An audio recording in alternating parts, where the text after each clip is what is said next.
श्री झंडा महोत्सव और श्री झंडा मेला श्री गुरु रामराय जी महाराज के जन्म दिवस के उपलक्ष्य में हर वर्ष चैत्र माह की पंचमी को मनाया जाता है और इस बार ये तिथि 19 मार्च बुधवार को पड़ रही है।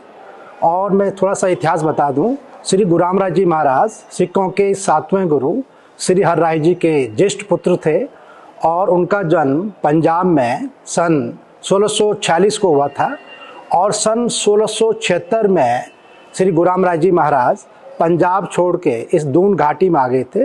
यहाँ पे उन्होंने अपना डेरा डाला और इसी कारण इसका नाम कालांतर में देहरादून पड़ा। तो श्री गुरु रामराय जी महाराज को देहरादून का संस्थापक भी कहा जाता है और उनके जन्म दिवस के उपलक्ष्य में एक बहुत बड़ा समारोह यहाँ पे होता है। उन्होंने जो धर्म ध्वजा यहाँ पे सन 1676 में स्थापित की थी, उसी स्थान पर विशाल का झंडारोहण होता है। जो ये झंडारोहण होता है ये और झंडों से थोड़ा सा अलग होता है। जो ध्वज दंड है ये साल के वृक्ष से बनाया जाता है और इसकी लंबाई लगभग 90 फुट होती है और इसकी एक निश्चित माप होता है। जो नीचे सबसे इसका बॉटम होता है ये 32 इंच का होता है और ये 32 इंच लंबाई 50 फुट तक ऐसी रहती है। उसके बाद हर 10 फुट पर 2 इंच कम होती है और जो इसका सबसे ऊपरी भाग रहता है इसकी गोलाई 5 इंच होती है। इस पर संगतें जो हैं रंगीन वस्त्रों का आवरण चढ़ाती हैं जिनको गिलाफ कहते हैं। ये 3 तरह के होते हैं। सबसे अंदर जो है सादे गिलाफ चढ़ते हैं और इनकी संख्या 41 होती है। उसके बाद अंदर के जो इसके अंदर का जो गिलाफ होता है उनको सनील का गिलाफ कहते हैं, इनकी संख्या 21 होती है। जो सबसे भारी आवरण वस्त्रों का होता है रंगीन आवरण, ये मलमल का कपड़ा होता है और इसको दसनी गिलाफ कहते हैं, ये संख्या में 1 चढ़ता है। ये गिलाफ वस्त्रों का आवरण उन संगतों द्वारा चढ़ाया जाता है जिनकी मनोकामना पूर्ण होती है या जो कुछ मन्नतें यहाँ पे मांगते हैं। और जो दसनी गिलाफ चढ़ाने का इस बार का परम सौभाग्य हमारे नवा शहर पंजाब के सेवक 2 भाई हैं, श्री राजेंद्रपाल जी और श्री सतनाम जी। उनको लगभग 100 साल बाद जो है ये अवसर मिला है। उनके दादाजी ने उनके लिए अपने पोतों के लिए मन्नत मांगी थी जो पूरी हुई, तो उस खुशी में वो इस बार दसनी गिलाफ चढ़ाएंगे।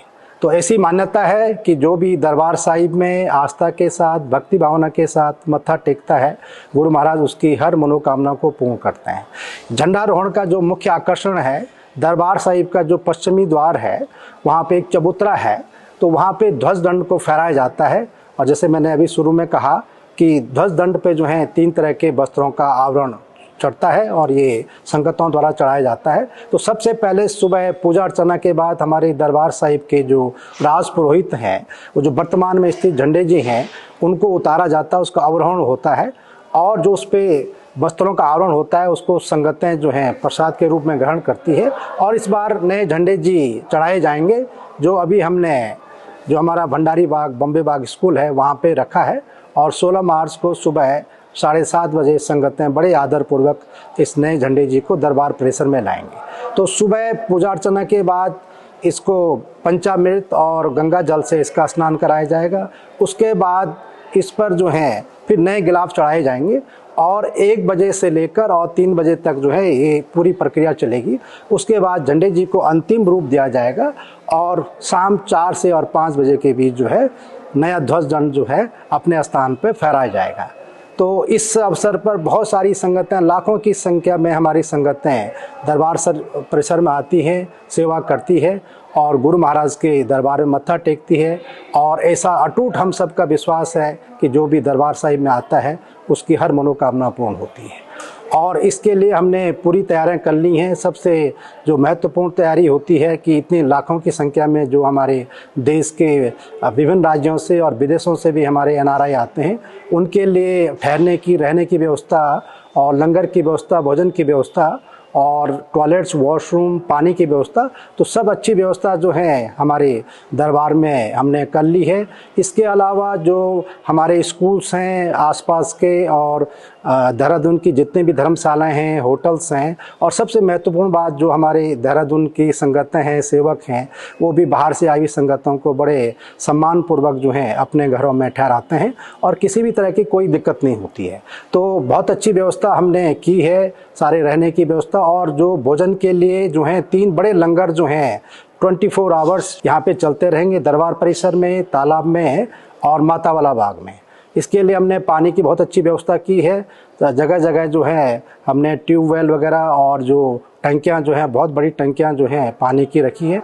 और इस संदर्भ में संगत से विनती भी करना चाहूँगा कि जैसे पानी की बड़ी समस्या है, कमी है, तो पानी का बहुत ही उचित उपयोग करें और जो ज़रूरी हो उतना ही प्रयोग करें। उसके अलावा साफ़ सफाई का, स्वच्छता का जो है विशेष ध्यान रखें।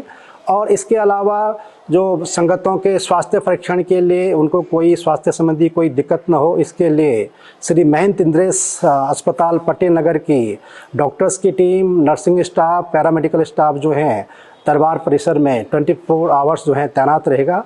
उनकी जांच करेंगे और स्वास्थ्य के बारे में जागरूकता अभियान भी चलेगा। इसके अलावा ब्लड डोनेशन, रक्तदान शिविर भी यहाँ पे संगत के लिए हम आयोजित करेंगे। सुरक्षा के लिए जो है हमें पुलिस प्रशासन का पूरा सहयोग मिलता है। इसके अलावा जो दरबार साहिब के सेवक होते हैं वो पूरे इस परिसर में घूमते रहते हैं कि किसी को कोई दिक्कत न हो। इसके लिए पुलिस प्रशासन द्वारा जो हमारा दरबार साहिब का दर्शनी गेट है वहाँ पर एक टेम्पररी थाना जो है स्थापित हो गया है, मेला थाना। और इस बार हमने उसको एक नया भवन वहाँ पे हॉल बनाया है, जिससे कि पुलिस के जवानों को पूरा मेला परिसर के मॉनिटर करने के लिए कोई दिक्कत नहीं होगी और सारी सुविधाएं वहाँ पे हैं। तो पहले से प्राचीन परंपरा रही है कि झंडारोहण के एक दिन बाद झंडे जी पंचमी को चढ़ते हैं, तो सप्तमी को जो पुराना देहरादून नगर है उसकी संगतें जो हैं परिक्रमा करती है। और ऐसा विश्वास है कि उस समय जब श्री गुरुराम राय जी महाराज यहाँ पे तपस्या कर रहे थे तो वो जो स्थानीय संगतें थी उनके दर्शनों के लिए जाते थे, उनका दुख सुख बांटते थे। तो आज भी संगतें जो हैं उस पथ का, उस मार्ग का अनुसरण करती है। तो ये परिक्रमा जो है उनका दुख सुख बांटते थे। तो आज भी संगतें जो हैं उस पथ का, उस मार्ग का अनुसरण करती है। तो ये परिक्रमा जो है दरबार साहिब से शुरू होके और झंडा बाज़ार, उसके बाद कामली रोड, फिर बिंदाल, उसके बाद बिंदाल में कुछ देर जो है कीर्तन भजन होते हैं, प्रसाद का वितरण होता है। उसके बाद तिलक रोड होते हुए चक्राता रोड, उसके बाद पलटन बाज़ार, घंटाघर और धामावाला, फिर इधर से ये लक्की बाग और रीठा मंडी होते हुए भंडारी बाग में फिर संगतें कुछ देर के लिए रुकती हैं। वहाँ पे कीर्तन भजन होते हैं, प्रसाद का वितरण होता है। फिर वापसी में आते हुए जो श्री महंत साहिबान सहारनपुर चौक के नीचे जो समाधि स्थल है वहाँ पर भी संगतें कीर्तन भजन करती हैं, मत्था टेकती हैं, प्रसाद का वितरण होता है। और फिर ये 1 बजे के आसपास जो है दरबार साहिब में परिक्रमा संपन्न हो जाती है। सुबह 7:30 बजे हम परिक्रमा शुरू कर देंगे, जिससे कि ट्रैफिक में कोई व्यवधान न हो, जाम की स्थिति न हो। हम संगत से विनती करते हैं कि वो केवल एक रास्ते को फॉलो करें और दूसरी तरफ से जो ट्रैफिक है वो बिल्कुल बिना किसी बाधा के चलता रहे।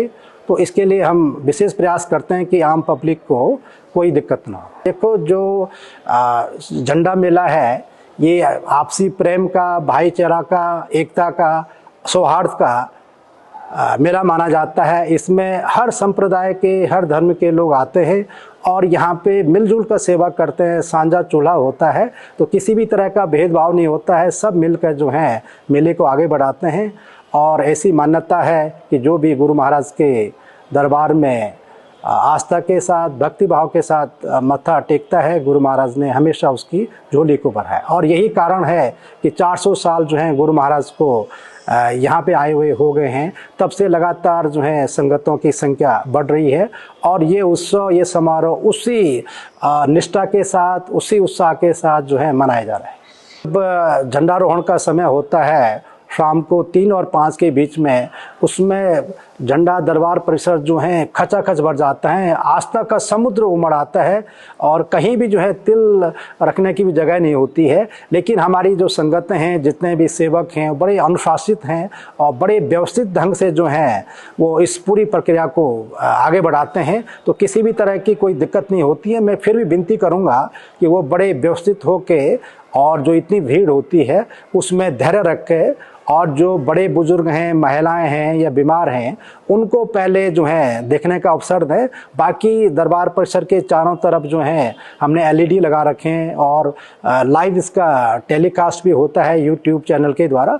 तो जो लोग जो है भीड़ में जिनको दिक्कतें होती हैं वो घर बैठ के भी और दूर रह के भी जो है झंडारोहण के दृश्य को देख सकते हैं, क्योंकि ये दृश्य जो है बड़ा दिव्य और अलौकिक होता है। तो हर कोई चाहता है कि इसको अपनी आंखों में कैद कर ले। तो यही कारण है कि पूरे झंडा परिसर के चारों तरफ उसमें बहुत बड़ी संख्या में जो है संगतों का हुजूम उमड़ आता है।